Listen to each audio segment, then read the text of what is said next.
दोस्तों बहुत बहुत स्वागत करता हूं आप सभी का। आखिरकार इंतज़ार की घड़ियां ख़त्म हो गईं। सुप्रीम कोर्ट से एक ऐसी खबर निकलकर सामने आ रही है जिसने दिल्ली दंगों के कथित आरोपियों के परिजनों के चेहरे पर मुस्कान ला दिया है। दोस्तों मैं बात कर रहा हूं उमर खालिद, शर्जिल इमाम, गुलफिशा फातिमा, शिफाउर रहमान, मीरन हैदर, मोहम्मद सलीम, शादाब अहमद की, जिनकी जमानत याचिका पर सुप्रीम कोर्ट ने अपनी सुनवाई पूरी कर ली है। और इस सुनवाई में जो कुछ भी हुआ उससे यही लग रहा है कि अब उमर खालिद समेत तमाम जो आरोपी हैं उनकी रिहाई का रास्ता बिल्कुल साफ हो गया है। उनकी ज़मानत में अब कोई भी अड़चन नहीं आने वाली है। दोस्तों आपको बता दें कि ये वो आरोपी हैं जो बिना ट्रायल के पिछले 5 साल से जेल में बंद हैं। इन पर दंगा भड़काने के यूएपीए के तहत गंभीर धाराओं में केस दर्ज हैं।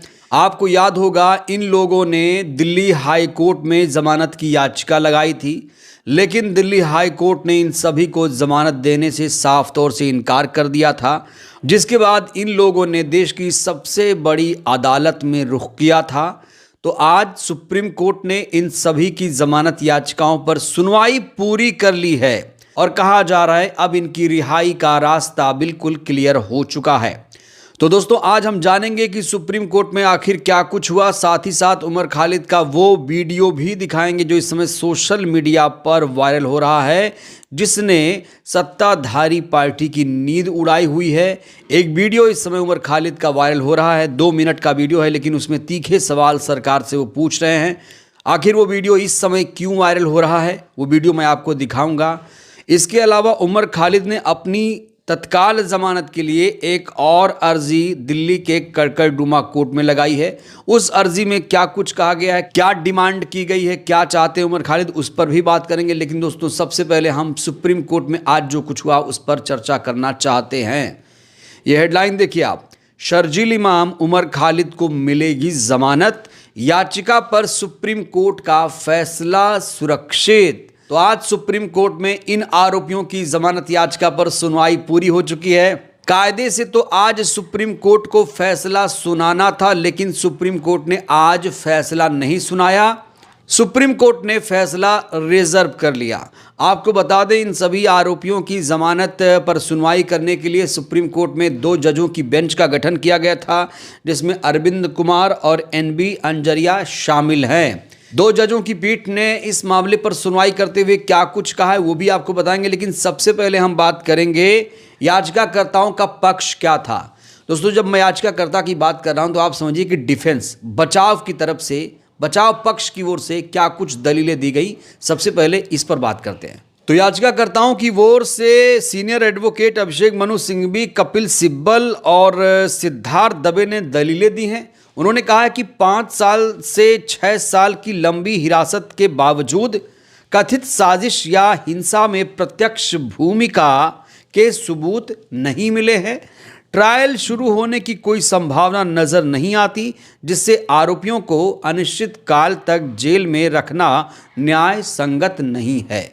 तो तीनों वकीलों ने एक सुर में कह दिया है कि जिस तरीके से इन लोगों को जेल में रखा गया है वो बिल्कुल भी न्याय संगत नहीं है। न्याय के उस सिद्धांत का भी इस समय हवाला दिया गया जिसमें कहा गया है कि बेल नियम है, जेल अपवाद है। वहीं गुलफिशा फातिमा की ओर से कहा गया है कि उनकी जमानत अर्जी 90 बार सूचीबद्ध हुई, लेकिन बार बार मामले की सुनवाई टलने से उन्हें अनुचित रूप से जेल में रखा गया। कपिल सिब्बल ने तर्क दिया कि दंगों के समय उमर खालिद दिल्ली में थे ही नहीं और अमरावती में दिया गया उनका भाषण शांतिपूर्ण प्रदर्शन की अपील था। उन्होंने कहा कि छात्र संगठनों द्वारा विरोध प्रदर्शन, चक्का जाम आदि को यूएपीए के तहत आतंकी गतिविधि नहीं माना जा सकता।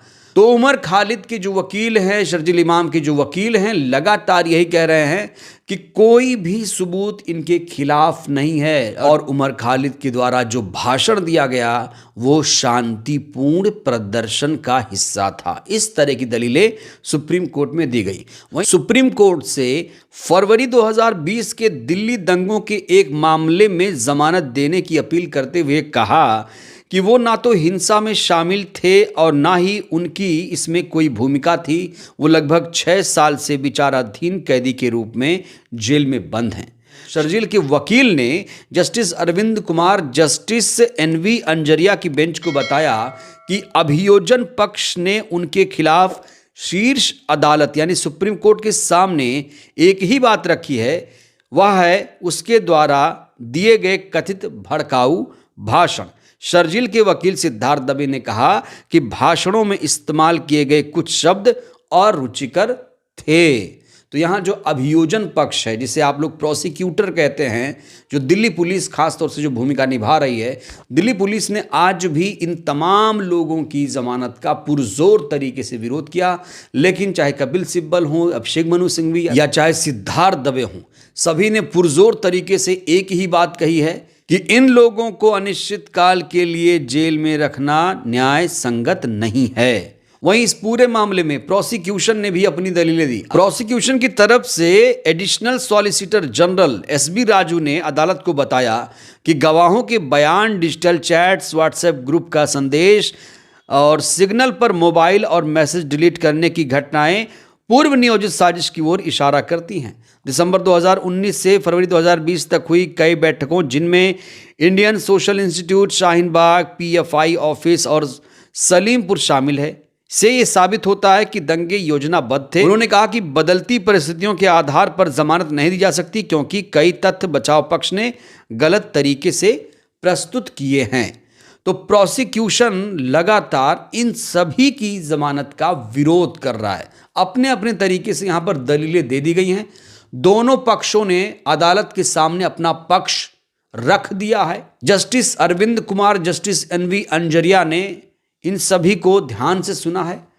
वहीं जब फैसले की बारी आई तो फिर 2 जजों की पीठ ने साफ तौर से कहा कि हम अभी फैसला नहीं सुना सकते, इसके लिए उपयुक्त समय का इंतजार है। बड़ा सवाल यह है कि उपयुक्त समय कब आएगा, आखिर अदालत कब इनकी जमानत पर फैसला सुनाएगी, कौन सा वो उपयुक्त समय है। हालांकि आज जिस तरीके से जिरे हुई बहस हुई, जिस तरीके से दलीलें दी गई, उसे साफ लग रहा है कि इनको जमानत मिलके ही रहेगी। जहां सुप्रीम कोर्ट में एक तरफ इन सभी की जमानत याचिकाओं पर सुनवाई चल रही थी, उधर उमर खालिद ने दिल्ली के कड़कड़डुमा कोर्ट में एक और अंतरिम जमानत याचिका लगा दी। याचिका को कोर्ट ने एक्सेप्ट भी कर लिया और अब 11 दिसंबर को इस पर सुनवाई होने जा रही है। उमर खालिद ने जमानत इसलिए मांगी है क्योंकि उनकी बहन की शादी होने वाली है।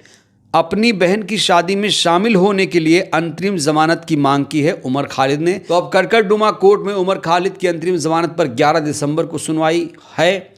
देखते हैं कोर्ट उस दिन क्या फैसला सुनाता है। इस बीच दोस्तों, उमर खालिद का एक वीडियो बड़ा तेजी से वायरल हो रहा है। मैं चाहता हूं आप लोग उनका ये वीडियो देखिए। 2018 का वीडियो है। देखिए कि उमर खालिद किस तरीके से सरकार की नीतियों का विरोध करते थे, किस तरीके से सरकार की पोल खोलते थे। उनका ये 2 मिनट का वीडियो आप देखिए, आप समझ जाएंगे कि उमर खालिद कैसे वक्ता थे। देखिए जरा। डिमोनेटाइजेशन और जीएसटी के बाद जहां देश का जीडीपी गिरता है, देश का पर कैपिटा इनकम गिरता है, देश में इनफॉर्मल सेक्टर में जॉब्स खत्म हो जाती हैं, देश में कंस्ट्रक्शन सेक्टर में जॉब खत्म हो जाती है, वही वो साल है जब अंबानी का टर्नओवर 76% ऊपर जाता है 2017 में, उसके अगले साल नोटबंदी के बाद। और वही वो समय है जब भारतीय जनता पार्टी का जो डोनेशन है वो 400% ऊपर जाता है। तो आप कौन से इंडिया फर्स्ट की बात कर रहे हैं? आप तो सिर्फ कुछ पूंजीपति वर्ग के लिए काम कर रहे हैं। एक तरफ जब देश में यह बदहाली है, एक किसानों के देश में किसान आत्महत्या कर रहे हैं, 12,000 किसान हर साल आत्महत्या करते हैं, मतलब हर घंटे 2 किसान आत्महत्या कर रहे हैं। वही समय है आपकी सरकार आने के बाद आपके पार्टी के प्रेसिडेंट का बेटा 50,000 से 80 करोड़ पहुंच जाता है। तो कौन से इंडिया फर्स्ट की बात कर रहे हैं? आपके हिंदुस्तान के विजन में हिंदुस्तान के किसान नहीं आते, आपके हिंदुस्तान के विजन में हिंदुस्तान के मजदूर नहीं आते, हिंदुस्तान की महिलाएं नहीं आती, हिंदुस्तान के सारे मेहनतकश लोग नहीं आते, दलित आदिवासी नहीं आते, मुसलमान नहीं आते। तो फिर आप कौन से इंडिया फर्स्ट की बात कर रहे हैं? जब आप हिंदुस्तान की बात करते हैं तो आपको हिंदुस्तान से कोई मतलब ही नहीं है। मतलब इनका धर्म ईमान सब सत्ता है, पैसा है। ये हिंदुओं की भी नहीं है, मुसलमानों की भी नहीं है। सब लोग इस पूरे जो उन्माद फैलाया जा रहा है, कभी राष्ट्रवाद के नाम पे, कभी और चीजों के नाम पे, मतलब अभी सिर्फ एक राष्ट्रवाद ही नहीं है, राष्ट्रवाद के साथ जोड़ा जाता है हिंदू धर्म। ये बोला जाता है हिंदू खतरे में, मतलब एक राष्ट्रवाद में राष्ट्र के कितने खतरे हैं, उन सबको खत्म कर देना चाहिए जितना एंटी नेशनल है। ये बोला जाता है हिंदू धर्म ही खतरे में। मैं नरेंद्र मोदी साहब से पूरा इत्तेफाक रखता हूँ, मैं भी मानता हूँ हिंदू खतरे में, बस इतना सा डिफरेंस है कि वो खतरा मुसलमानों से नहीं, वो खतरा बीजेपी से है। जब देश में रोजगार ही नहीं होगा तो ना मुसलमान तो ना हिंदू, तो किसी को भी रोजगार नहीं मिलेगा। जब रोजगार कम होंगे और बोला जाएगा पकौड़ा बेचो, तो हिंदू मुसलमान दोनों ही पकौड़े बेचेंगे। जब काला धन वापस नहीं आएगा, जब भ्रष्टाचार खत्म नहीं होगा, सबको प्रॉब्लम होगी। तो ऐसे थे उमर खालिद। बहरहाल अब सुप्रीम कोर्ट के फैसले का इंतजार रहेगा। सुप्रीम कोर्ट कब इनकी जमानत पर फैसला सुनाता है, सभी को बेसब्री से सुप्रीम कोर्ट के फैसले का इंतजार है। दोस्तों, आपको क्या लगता है, क्या उमर खालिद समेत तमाम आरोपियों को सुप्रीम कोर्ट से जमानत मिल पाएगी? आप लोगों को कितनी उम्मीदें हैं, राय दीजिएगा। धन्यवाद।